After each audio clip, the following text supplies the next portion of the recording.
Right, looking at the learning styles themselves and what you've read, what does it mean if you had a high score as an activist? What might that mean for the way that you like to learn? You're outgoing and you're full on. So you're outgoing and you're full on. Yes, you like to be the life and soul of the party perhaps, and you like socialising and doing stuff physically a lot as well.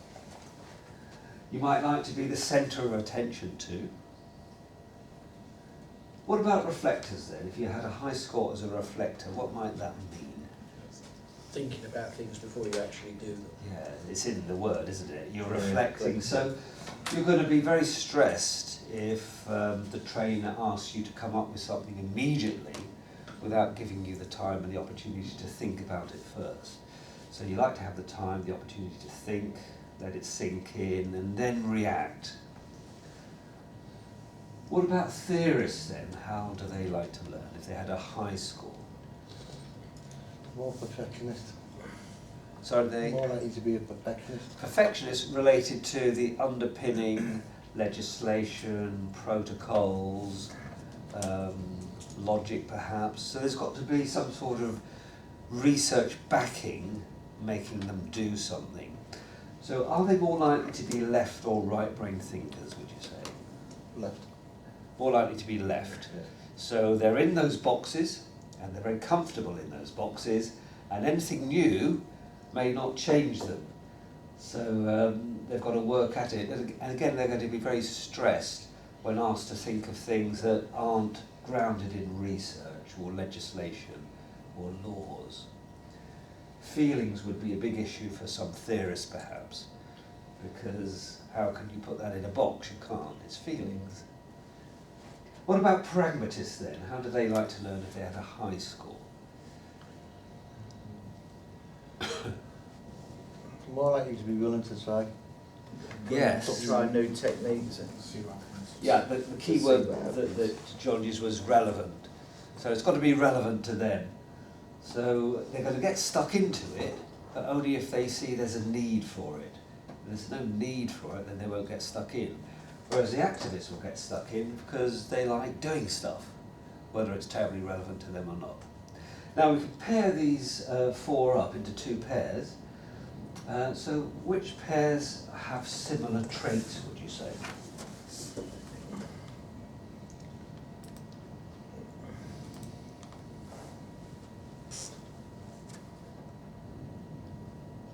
Probably activist and pragmatist. Yes, very much so.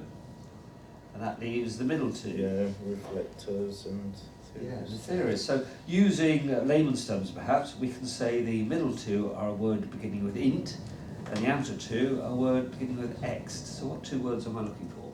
Introvert, extrovert. That's right. Introverts are the middle two, and extroverts are the outer two.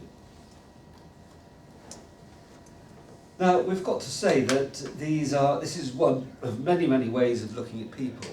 It's not to say that you are an extrovert or an introvert, because in certain situations you may well not be.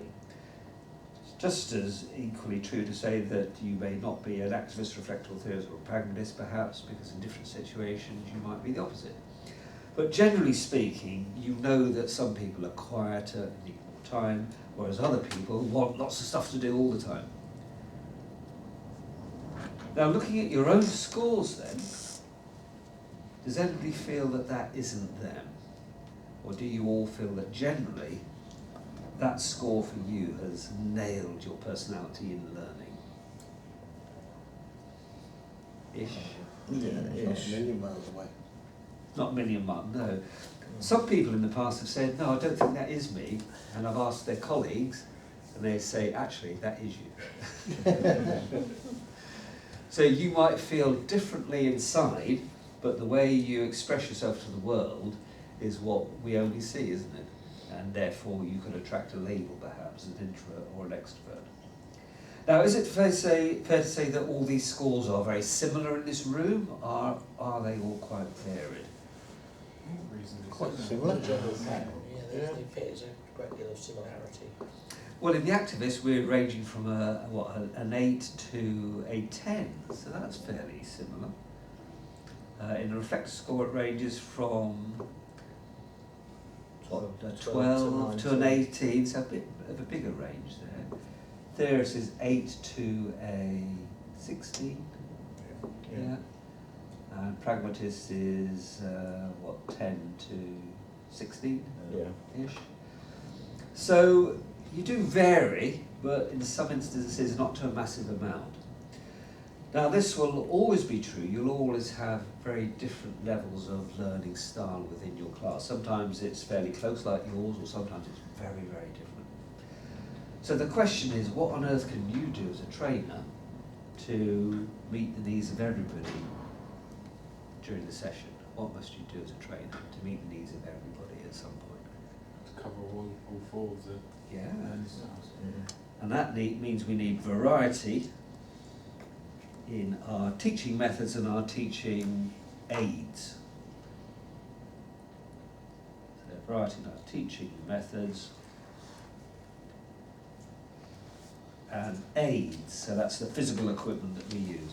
So we don't need to worry about people's learning styles initially too much, because if we know we've got that variety, we will naturally hit the activists, the pragmatists, the theorists and reflectors.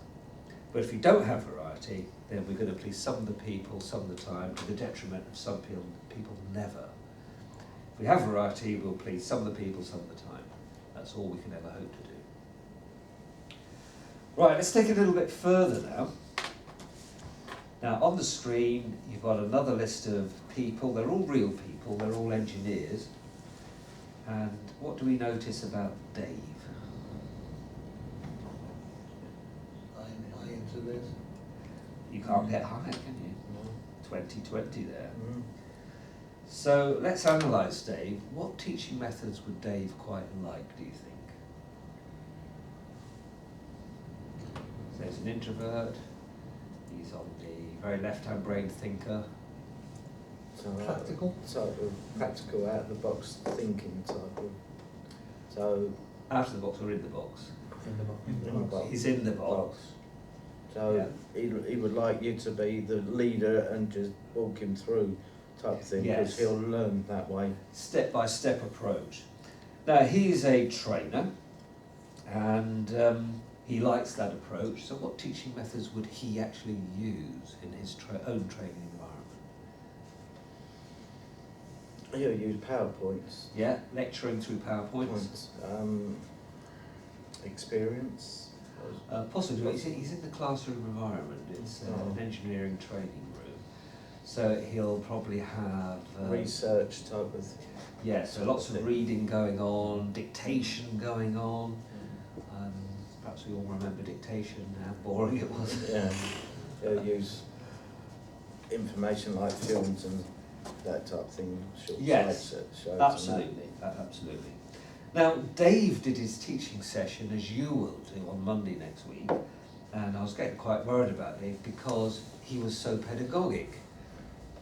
Everything he did, just as you said, is very pedagogic teaching methods. So I said to Dave, as I will say to you, let's now read the peer review forms that your colleagues will fill in, and your colleagues will fill them in for you on Monday. And we looked through them, and they are all saying the same thing, very similar to me, and the message was, you're boring us senseless. They didn't actually say that, but that was the message. So could I pass Dave at this point?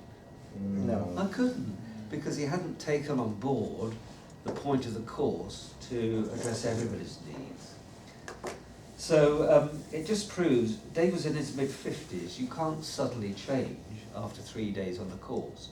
You have to have some time for reflection, to buy into it, to want to make change. So I said to Dave, look, you've got two options then. You can either do nothing and you can't get the qualification, or I'll see you again in 2 months' time and do your teaching session again, and hopefully you'll be able to pass this time.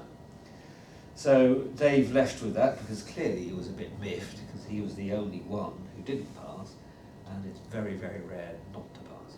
So I saw him 2 months later, and he did his session. He was more andragogic, more inclusive, more variety. And afterwards I said to him, well, how do you feel now? He said, oh, great that I've, very pleased that I've passed. Also pleased to see better peer appraisal forms. And he also then said, it actually changed my job, because every day I realised for years I'd been boring people senseless. I started to make some changes, and then I realised my own learners were getting more out of it, and therefore I was too. So it was a win-win situation. He was enjoying it more because they were enjoying it more. So win-win situation. So it changed his career, obviously after perhaps a couple of decades, but never too late. So Dave got through in the end. Can we pick somebody who's the opposite to Dave in a way? Somebody with a fairly high activist pragmatist score, but fairly low reflective theorist score. There's only one really. Stan? It's got to be Stan. So fairly high with a 16 and a 14. Moderately low there, very moderately low there. So would we say Stan is an introvert or an extrovert? Extrovert. He's on the extrovert spectrum, absolutely. So what teaching methods would Stan like? Sort of interactive, doing stuff. Lots of doing stuff with other people, perhaps, pairs and groups. Now, Stan did his session. It was more andragogic than Dave, but there were a few issues.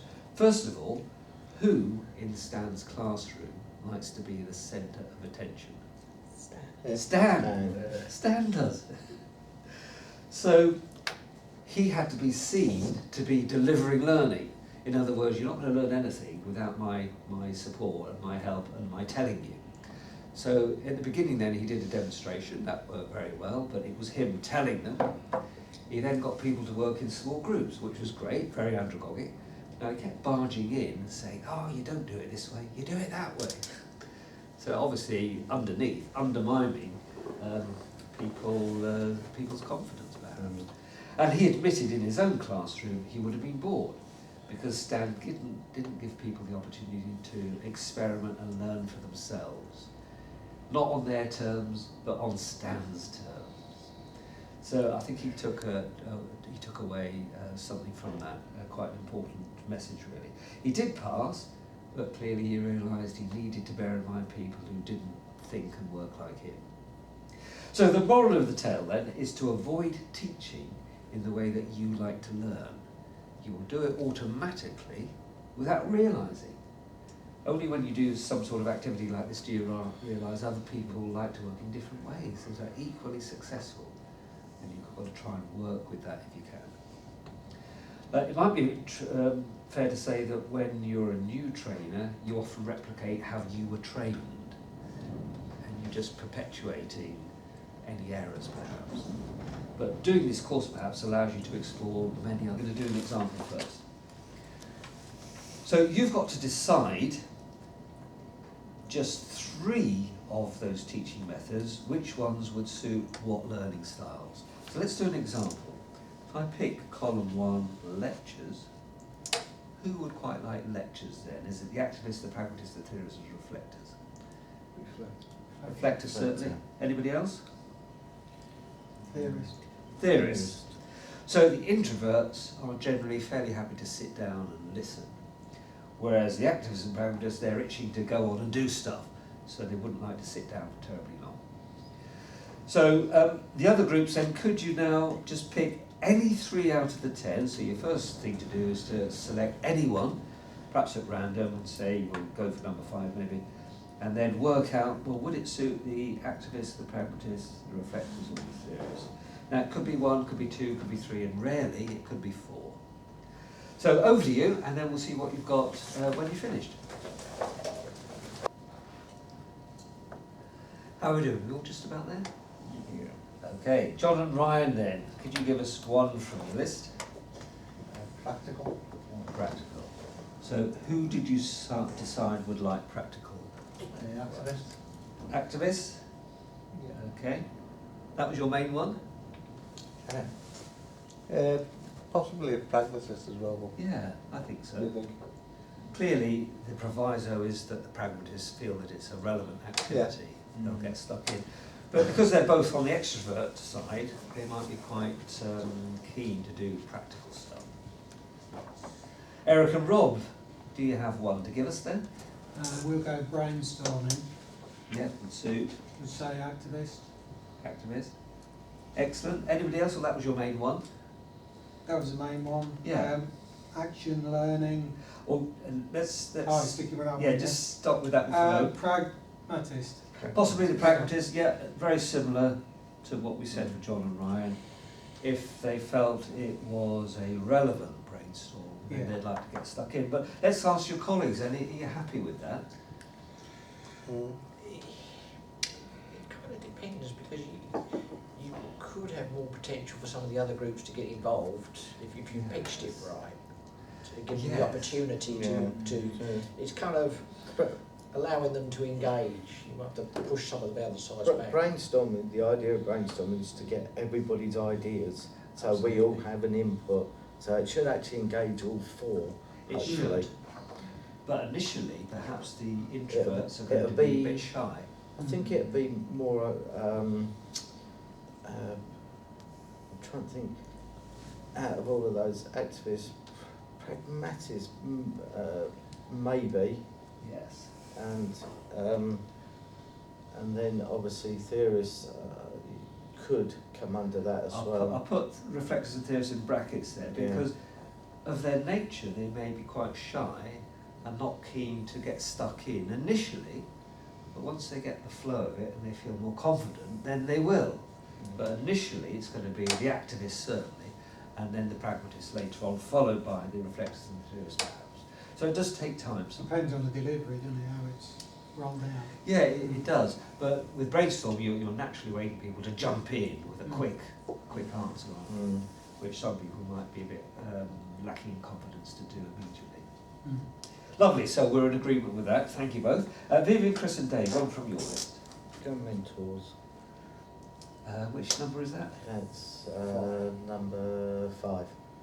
Ah, yes, a mentor. So if you're a mentor, it means you have a mentee. So who would like to be a mentor, did you say? To be a mentor is most probably an extrovert type of person.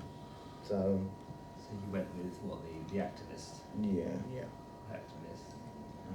obviously the other one being with activists being pragmatist as well.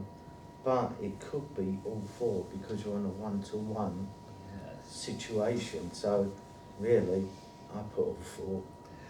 And I think you'd be quite right, because as a mentor you need to know the underlying protocols or legislation that inform what to do and how to do it, and the key thing is you're reflecting on how your mentee did and then giving them some pointers for making what they did even better. So yeah, I'd agree with you, all four. The rest, are we all happy with that then? Yeah, go on. Yeah. Marvellous, thank you very much. Going back to John and Ryan, let's go round once more. John and Ryan, one more from your list. So we put group work in, Yeah. and we put reflector, and then possibly activist, but I was in two minds about it, to be honest. Well, from what we've said earlier on, group working is initially going to suit what, the introverts or the extroverts? Extroverts. The extroverts. Yeah, so that means we need the pragmatists in there too. And maybe we'll get the theorists on board at some point. But out of those four, let's ask your colleagues, out of the four, who initially is going to get fired up by group work out of the four? The activists. The activists. Yeah, and the pragmatists. Yeah, so the extroverts will get stuck straight in, and then perhaps a little bit later on you'll get the people, the others, the introverts, more time to think about it, and then they'll want to contribute when they feel more comfortable. So it could be all four, so that's why group work can be really successful, because you're involving all four. Thank you very much. Eric and Rob, one from your list. Workshops on techniques and creative. All right, you've chosen quite a hard one there. So, I've got to ask you then, Eric, what on earth is creative problem solving? It's a good question. It is a good question. Isn't that the sort of thing where you get the problem of how you've got to cross the river but you can't touch the ground? Yeah. Sort of Yes. those sort of field Absolutely. exercises. Yeah, so you're thinking outside of the box now, aren't Yeah. you? So who did you decide would quite like creative problem solving? Would be theorists, reflectors, but then creative. Yes. That's gonna be actors, isn't it? The activists might enjoy it. Just going back to your colleagues now then. Do theorists like thinking outside of the box, being creative? Yeah. Not really. They're not so keen because they're very left brain, and if you can think of that diagram again, they're all working in little boxes, aren't they? So therefore they love working in the box, but not outside of the box. So I'm not saying they won't be involved, but they're going to be less inclined because they're going to be quite frightened about being creative. That's not the way they work. They like to work to rules and protocols and laws and things. So we've got the reflectors, the activists, and again, I put in brackets the pragmatists, if they're finding it relevant. So if they don't find it relevant, then they're going to be not terribly keen. Thank you, Eric and Rob, and finally, Vivian, Chris and Dave, one from your list. We looked at action learning, And what do we say action learning was? largely activists and pragmatists. Because it's learning by doing. Yeah. Now, again, it's not to say the theorists and reflectors won't enjoy it, but let's ask your colleagues then. Are you happy that the extroverts will quite like learning by doing? And at what point do you think the introverts will get on board?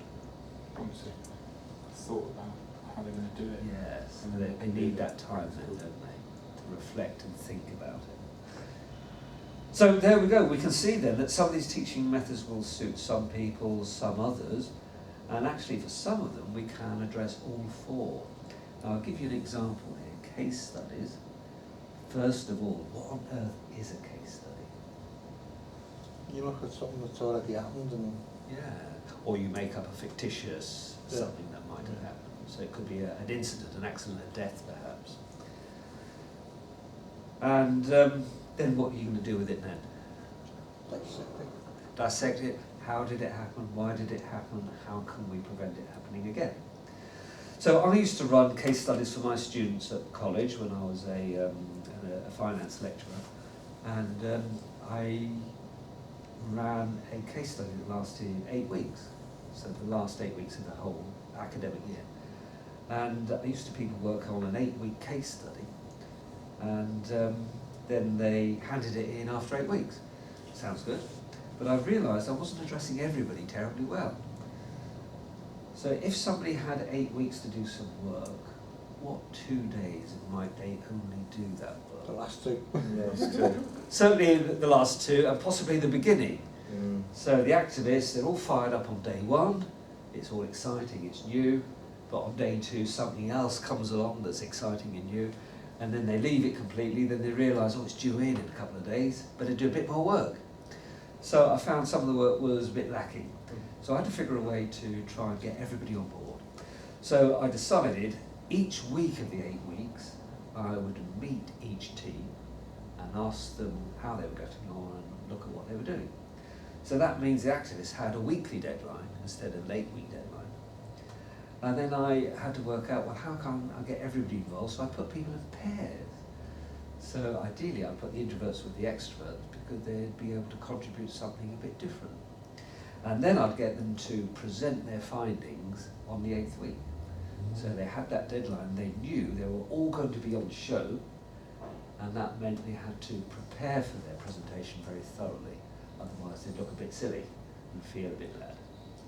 So case studies particularly, as others, can involve the activists, the pragmatists, the theorists and reflectors. So it's the way you do some of these things that can get everybody on board at some point. Something else to look at, could I just ask you to focus on this line here, this double-headed arrow? what on earth is going on between the left side and the right side? It's the difference between pedagogy and andragogy. Absolutely. Now, this table was not designed for this, but it does show how, if you just want to tell people stuff, it's very pedagogic, that's on the left. But if you want people to develop the capacity to learn and plan and manage their own learning, then that's an andragogic strategy. So it's on the far right. And obviously there's gradations in between. So I think that works really well to show you that andragogy can yield more long-term results. Okay, all happy on that for the moment? Sure. Yeah.